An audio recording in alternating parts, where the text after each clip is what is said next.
Film की शुरुआत होती है एक लैब में जहां रात का समय है, मशीनें चल रही हैं और एक आदमी अपने कंप्यूटर पर काम कर रहा है। तभी पीछे से कोई आता है और अचानक उस पर हमला कर देता है। उस आदमी का नाम है देवेंद्र, जो रोबोटिक्स कंपनी में काम करता है और वह उसी कंपनी का हिस्सा है जहां हमारी कहानी आगे बढ़ेगी। देवेंद्र की मौत को एक एक्सीडेंट बताया जाता है। कट होता है और हम मिलते हैं जयंत आर्केडे से, जो उसी कंपनी में काम करता है और हाल ही में उसकी तरक्की हुई है। जयंत को अब मैनेजमेंट टीम में जगह मिली है और वह सीईओ सत्येन की नजर में आता है। कंपनी का नाम है यूनिकॉर्न रोबोटिक्स, जो रोबोट टेक्नोलॉजी बनाती है। जयंत के लिए यह बहुत बड़ी बात है क्योंकि वह मिडिल क्लास बैकग्राउंड से आया है और अब ऊंचाई पर पहुंच गया है। जयंत की सगाई हो चुकी है। सत्येन की बेटी निकिता से दोनों के बीच प्यार भी है और इस सगाई के बाद जयंत का भविष्य एकदम सुरक्षित लग रहा है। लेकिन कहानी में ट्विस्ट तब आता है जब हम मिलते हैं मोनिका मचाडो से। मोनिका उसी कंपनी में काम करती है और जयंत के साथ उसका अफेयर चल रहा है। दोनों एक दूसरे को प्यार करते हैं, लेकिन ये रिश्ता सीक्रेट है क्योंकि जयंत पहले से सगाईशुदा है। एक दिन मोनिका जयंत को बुलाती है और बताती है कि वह प्रेग्नेंट है। मोनिका साफ कहती है कि यह बच्चा जयंत का है और अब उसे जिम्मेदारी लेनी पड़ेगी। जयंत हैरान हो जाता है और डर जाता है क्योंकि अगर यह बात बाहर गई तो उसका करियर और शादी दोनों खत्म हो जाएंगे। जयंत मोनिका को समझाने की कोशिश करता है कि वो कुछ पैसे लेकर यह मामला खत्म कर दे, लेकिन मोनिका उसे ब्लैकमेल करने लगती है। कहती है कि अगर उसने इनकार किया तो वह सबको सच्चाई बता देगी। जयंत परेशान हो जाता है और सोच में पड़ जाता है कि अब क्या करे। वो मोनिका से पीछा छुड़ाना चाहता है। इसी बीच जयंत की मुलाकात होती है कंपनी के एक पुराने मेंबर निशिकांत से, जो सीईओ सत्येन का बेटा है और उसी कंपनी का हिस्सा भी है। निशिकांत को भी मोनिका ने ब्लैकमेल किया हुआ है। जब दोनों बात करते हैं तो पता चलता है कि मोनिका ने सिर्फ जयंत ही नहीं बल्कि कई लोगों को अपने जाल में फंसा रखा है। तीसरा आदमी जो इस ग्रुप में आता है वह है अरविंद, जो कंपनी का एक अकाउंटेंट है और वह भी मोनिका के ब्लैकमेल में फंसा हुआ है। ये तीनों एक जगह बैठकर प्लान बनाते हैं कि मोनिका से हमेशा के लिए छुटकारा पाने का एक ही तरीका है, उसे खत्म कर देना। जयंत पहले डरता है, लेकिन जब उसे लगता है कि मोनिका उसकी जिंदगी बर्बाद कर देगी तो वह भी मान जाता है। निशिकांत प्लान बनाता है कि वे तीनों जंगल में मोनिका को बुलाकर उसे मार देंगे और सबूत मिटा देंगे। जंगल के उस सीन में मोनिका आती है। वह कुछ समझ नहीं पाती। तीनों जल्दी से बॉडी को कार की डिक्की में डालते हैं और उसे नष्ट करने के लिए ले जाते हैं ताकि कोई सबूत न बचे। जयंत बहुत घबरा जाता है। उसे यकीन नहीं होता कि उसने हत्या में हिस्सा लिया है। वह पूरी रात बेचैन रहता है। अगली सुबह जब अखबारों में खबर आती है कि किसी महिला की लाश मिली है तो जयंत डर जाता है, लेकिन उसे सुकून होता है कि पुलिस को कुछ नहीं पता कि वह कौन थी। लेकिन असली ट्विस्ट तब आता है जब ऑफिस में अगले दिन मोनिका खुद आ जाती है। सब लोग हैरान रह जाते हैं। जयंत के होश उड़ जाते हैं।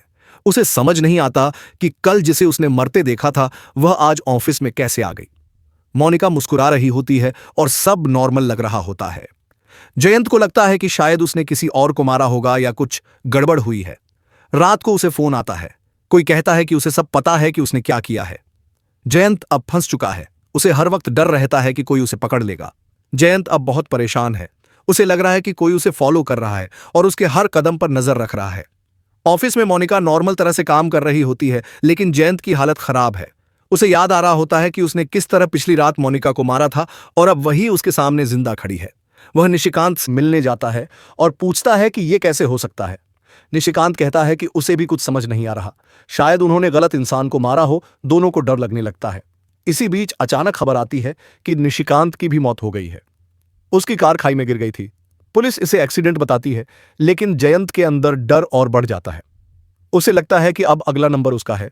अब एंट्री होती है इंस्पेक्टर निशिकर की, जो पुलिस डिपार्टमेंट की बेहद चालाक और शातिर ऑफिसर है।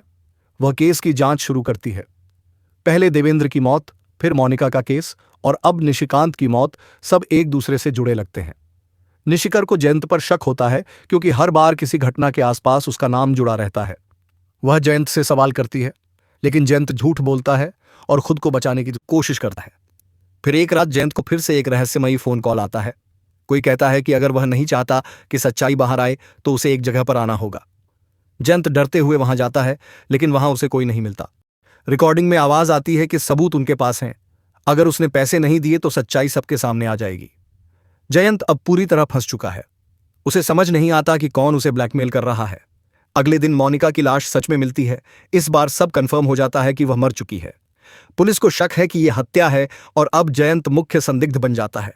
इंस्पेक्टर निशिकर सीधे जयंत से पूछताछ करती है। वह बहुत शांत और समझदार तरीके से उससे सवाल करती है। जयंत घबरा जाता है लेकिन कोई गलती नहीं करना चाहता। वह अपने झूठ पर कायम रहता है। दूसरी ओर कंपनी में सब लोग हैरान हैं क्योंकि ये सब घटनाएं यूनिकॉर्न रोबोटिक्स के कर्मचारियों के साथ हो रही हैं। अब मैनेजमेंट भी डर गया है। वह अपने ऑफिस में जाता है और कोशिश करता है सब चीजें सामान्य करने की, लेकिन हर जगह उसे लगता है कोई नजर रख रहा है। उसके मेल्स में भी धमकी भरे मैसेज आने लगते हैं। इसी दौरान कंपनी में एक पार्टी होती है जहां जयंत भी जाता है। वहां उसकी सगाईशुदा पत्नी निकिता और उसके पिता सत्येन भी मौजूद होते हैं। सब कुछ ठीक लगता है, लेकिन फिर इंस्पेक्टर निशिकर भी वहां आ जाती है। वह जयंत से कहती है कि उसे पता है वह कुछ छिपा रहा है। जयंत घबरा जाता है लेकिन कुछ नहीं कहता। अगले दिन कंपनी में एक और हत्या होती है। अरविंद की बॉडी मिलती है। अब तीनों में से दो मर चुके हैं, सिर्फ जयंत बचा है, जिससे सबको यकीन हो जाता है कि कुछ बड़ा राज है। पुलिस की नजर अब पूरी तरह जयंत पर है। वह उसे पूछताछ के लिए बुलाती है। जयंत बार बार कहता है कि उसने कुछ नहीं किया, लेकिन सबूत उसी की ओर इशारा कर रहे हैं। इंस्पेक्टर निशिकर कहती है कि कभी कभी सच छिपाने की कोशिश करने वाले खुद ही फंस जाते हैं। जयंत चुप रह जाता है। जयंत अब डर और शक के बीच जी रहा है। वह समझ नहीं पा रहा कि उसके चारों ओर क्या चल रहा है। एक एक करके उसके साथ जुड़े लोग मरते जा रहे हैं। पहले मोनिका, फिर निशिकांत और अब अरविंद। हर मौत के बाद शक उसी पर जाता है। वह सोचता है कि अगर सच्चाई नहीं पता की तो अगला नंबर उसका होगा। वह खुद से जांच शुरू करता है। वह मोनिका के पुराने मेल्स और कॉल रिकॉर्ड देखने लगता है ताकि पता चल सके कि उसके संपर्क में कौन कौन था। जयंत को एक पुराने ईमेल से सुराग मिलता है कि मोनिका का देवेंद्र से भी रिश्ता था, जो सबसे पहले मारा गया था। देवेंद्र उसी कंपनी में काम करता था और उसकी मौत को एक्सीडेंट बताया गया था। जयंत समझता है कि सब मौतें किसी बड़े प्लान का हिस्सा हैं। वह देवेंद्र के घर जाता है। वहां उसे देवेंद्र की बहन मिलती है, जो कहती है कि उसके भाई की मौत एक्सीडेंट नहीं थी। उसने कंपनी में कुछ ऐसा देखा था जो उसे नहीं देखना चाहिए था और उसी वजह से उसे मार दिया गया। जयंत को शक होने लगता है कि कंपनी के अंदर ही कोई ऐसा है जो इन सबका मास्टरमाइंड है। वह ऑफिस लौटता है और पुराने सीसीटीवी फुटेज देखने की कोशिश करता है, लेकिन सिस्टम से सारे रिकॉर्ड गायब होते हैं। फिर उसे एक पेन ड्राइव मिलती है जो निशिकांत की टेबल में छुपी होती है। उसमें वीडियो रिकॉर्डिंग होती है जिसमें मोनिका और कंपनी के कुछ सीनियर मेंबर्स दिख रहे होते हैं जो कुछ डील कर रहे हैं। जयंत अब समझ जाता है कि मोनिका सिर्फ ब्लैकमेल नहीं कर रही थी, बल्कि उसके पास कंपनी के गुप्त डेटा थे जो करोड़ों के थे और शायद उसी डेटा के लिए उसे मारा गया। वह ये सब बात इंस्पेक्टर निशिकर को बताने का सोचता है, लेकिन डर के कारण रुक जाता है क्योंकि उसे लगता है कि अगर उसने सच्चाई बताई तो खुद भी फंस जाएगा। इसी बीच उसकी सगाईशुदा पत्नी निकिता को भी शक होने लगता है। वह जयंत से पूछती है कि क्या वह कुछ छिपा रहा है। जयंत मना कर देता है, लेकिन उसके हाव भाव सब कुछ कह देते हैं। रात को जयंत को फिर वही ब्लैकमेलर कॉल करता है और कहता है कि अगर उसने अगले दिन पैसे नहीं दिए तो उसकी सच्चाई सबके सामने आ जाएगी। जयंत तय करता है कि वह अब इस खेल को खत्म करेगा। वह तय समय पर उस जगह पहुंचता है जहां ब्लैकमेलर ने बुलाया था। वहां लाइट्स बंद हैं और एक पुरानी फैक्ट्री जैसी जगह है। जयंत वहां जाता है और देखता है कि कोई शख्स मास्क पहने खड़ा है। दोनों के बीच झगड़ा होता है। जयंत उससे लड़ने की कोशिश करता है, लेकिन वह भाग जाता है। तभी पुलिस वहां पहुंच जाती है और जयंत पकड़ा जाता है। इंस्पेक्टर निशिकर उससे पूछती है कि वह वहां क्या कर रहा था। जयंत कहता है कि वह ब्लैकमेलर से मिलने आया था, लेकिन पुलिस को कोई सबूत नहीं मिलता। सब कुछ साफ कर दिया गया होता है। अब जयंत पर और शक बढ़ जाता है, लेकिन इंस्पेक्टर निशिकर को लगता है कि कहानी में और भी कोई छिपा हुआ है। वह उसकी जांच जारी रखती है।